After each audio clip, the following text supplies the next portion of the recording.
And welcome everybody to another edition of the GSMC Football Podcast, brought to you by the GSMC Sports Network. As always, I'm your host, Kenneth, and it's great to have you guys here on this Wednesday, January 3rd. We have a lot to talk about on the show today. Before I get into that, as always, I just want to start off by reminding you guys to tip or donate and get your comments recognized. Make sure to go to the following link. That is streamelements.com/gsmcsportsnetwork./tip. Again, that really helps the show, makes the show more interactive between myself, the host, and you guys, the viewers. Again, that is streamelements.com/gsmcsportsnetwork./tip.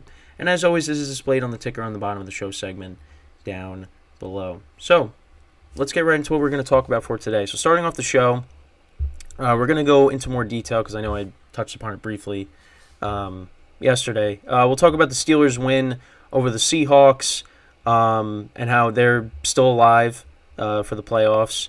So we'll get into that. Then the second part of the show, we'll talk about the power rankings that were released this week from NFL.com. So I'll go through them, give you my thoughts on them. The third part of the show, we'll talk about the Cardinals' head coach, Jonathan Gannon, coming out and saying that the Cardinals are going to stick with Kyler Murray moving forward.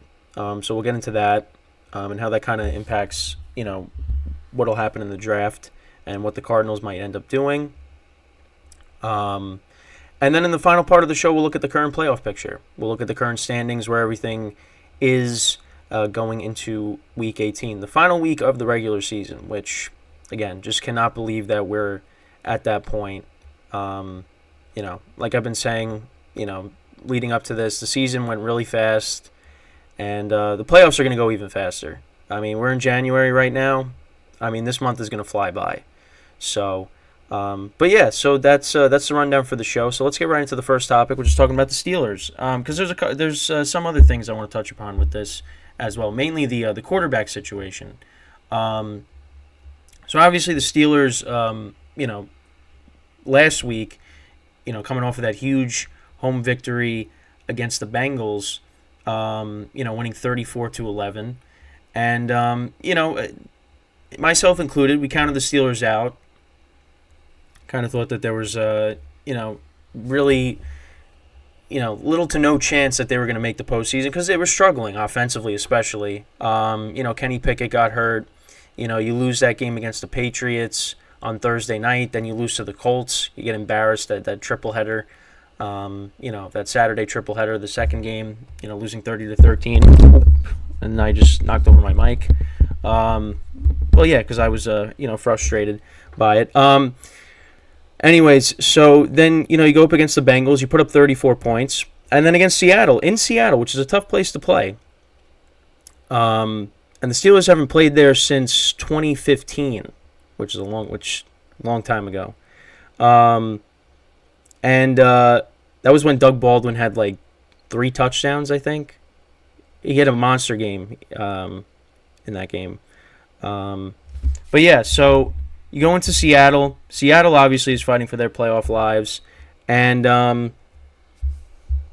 end up winning the game 30-23. Back-to-back weeks, you put up 30-plus points with Mason Rudolph at quarterback. Now, has he really been setting the world on fire? Not really. I mean, 274 yards passing, no touchdowns, no interceptions. The previous week, 17-27, 290 yards passing, 2 touchdowns, no interceptions. And this is the most game action he's seen in quite some time. Because obviously they brought in Mitchell Trubisky. You draft Kenny Pickett. Mason Rudolph's kind of been the forgotten guy, and he's doing what he's being asked to do. Not turning the ball over. The running game, especially against Seattle, was working. Najee Harris had a great game. When I talked about it yesterday. And he was decent the week before that, 19 carries for 78 yards and a touchdown. Jaylen Warren has been solid this year.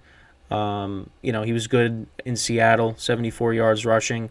George Pickens, though, has really benefited from this quarterback change because these last 2 weeks he has been great.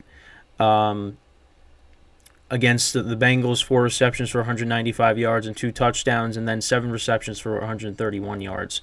So he's benefited from Mason Rudolph being the quarterback. Because it just was not working with Mitchell Trubisky, and he had some good games with Kenny Pickett, but these last 2 games he's really been productive. And listen, the Steelers are a little banged up. They're missing Minkah Fitzpatrick. One of their linebackers, Landon Roberts, he was out for this game against Seattle. And again, Seattle's one of the toughest places to play. But they were able to get the job done, and they're 9-7 right now. But the other thing I wanted to talk about is Kenny Pickett, because so he is healthy, but the Steelers seem to still be riding with Mason Rudolph. Now, there's reports out there that he refused to be the backup against the Seahawks, but now he's coming out and saying that he's denying the reports of that. So these are some of the quotes from him. He said, "I saw reports out there that I felt like were attacking my character and how I am as a person, not even getting into a player's standpoint of it. There was no talk of me being a backup this week." And now this thing just popped up as I was reading the quote. This thing just popped up as because I was looking at an article online, and now this is in the way, so I can't even view the whole quote. Let me see if I can pull it back up again. So there was no talk of me being a backup quarterback this week in terms of being a 2. If I was healthy enough to play and the trainers and coaches felt like I would look good enough to play, I was going to start and play. So, take that as, take that however you may interpret it. But it is interesting, and I have seen on social media people talking about how Kenny Pickett, listen, he got the starting job, and really doesn't have any competition. So now this is kind of a good thing for him to kind of face some adversity a little bit, because with Mitchell Trubisky, we might see him playing in the UFL if he keeps playing the way he played as a backup quarterback. How he really fell. Was he really like that good when he started? No, but 2018 he was okay. He was decent, but he was horrible in the games that he played in for the Steelers. So I don't know what's going to end up happening with him. He's probably going to be out of the league. The way he performed. But with Mason Rudolph, he was supposed to be Ben Roethlisberger's replacement. Like, that's where it was going to end up. I don't know why I worded that that way, but he was supposed to be Ben Roethlisberger's replacement. It was set up that way. And then once Ben retired and they drafted Kenny Pickett, and they bring in Trubisky, Mason Rudolph kind of just was the third quarterback. Now, not to say when Mason Rudolph did start that he was good. He really wasn't that good. But I think he's really taken this opportunity, taking advantage of this opportunity, and he's put the Steelers in a good spot. Now they're going to be playing against the Ravens, which is going to be a tough game, even if the Ravens aren't playing their starters. It's a divisional game. I still think right now I think the line is 4. Steelers are favored by 4. I'm not really that confident in the Steelers, taking them as the favorites. Because again, it's a divisional game. Now, do I think the Steelers will win this game on Saturday? I think they should, because if you're playing against the Ravens backups with your starters, you should win. But I don't know. We'll see. Tyler Huntley played in that game, that Sunday night game last year against the Ravens, and then it came down to Kenny Pickett having to have that game-winning fourth quarter drive, the touchdown to Najee Harris. That was still a tough game, so it's going to be a tough game here. So again, I think the Steelers should win. I don't know if they're going to win comfortably. It might be a bit of a sweat. But you know what? I think in this scenario, it's like they're riding the hot hand.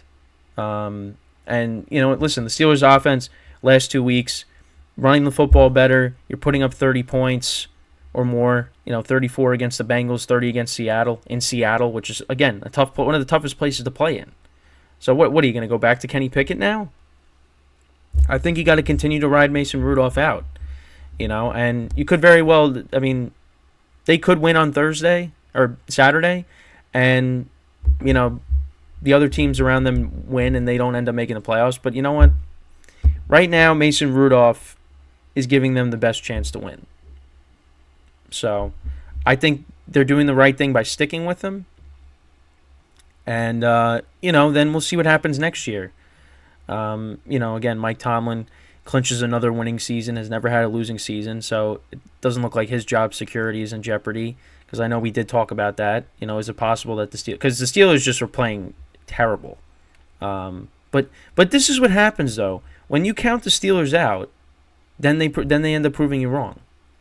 Now, that doesn't mean that they go all the way to the Super Bowl and win it. No, but when you count them out, they play better. They get that, they're in it to the last week of the regular season. Just like last year. I mean, last year, what were they, like 2-6 at one point? 3-6, something like that? And they ended up finishing 9-8, and just missing the playoffs. So I feel like it's going to be the same thing again. If they finish 10-7, that still might not be enough to get you in.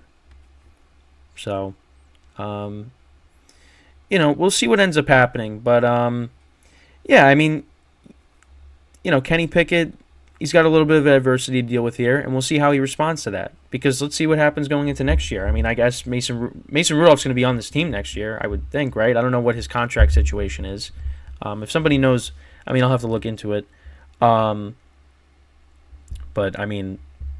if he's on this team next year, he should be the backup quarterback. At least. There should be a competition between him and Kenny Pickett. Unless the Steelers decide we're going to just try to get another quarterback in here because we might not have the guy. So, it'll be something that we got to keep an eye on. I know who won't be the quarterback next year, and that's Mitchell Trubisky. He should not be on this team next year because he was awful in the games that he played in. So, and then look at what the Steelers are doing right now. It just seems like George Pickens, over 100 yards, back-to-back weeks. Almost 200 yards against the Bengals. Running the football better. The offense is playing better. And again, the defense is dealing with some injuries, but you still, as long as you got T.J. Watt, they're fine. I shouldn't say they're fine, but it's a lot different when they don't have T.J. Watt because he's the quarterback of the defense. Obviously, like I said before, Minkah Fitzpatrick being out is huge. You're hoping to get him back. But as long as T.J. Watt is healthy, that you should still have confidence in the defense. But I know some people will think differently. But yeah, so the Steelers are still alive. They're still in this thing. So yeah, they play the Ravens on Saturday. That'll be at 4:30, I believe, 4:30 Eastern time. The ABC ESPN doubleheader. But that's pretty much it when talking about this.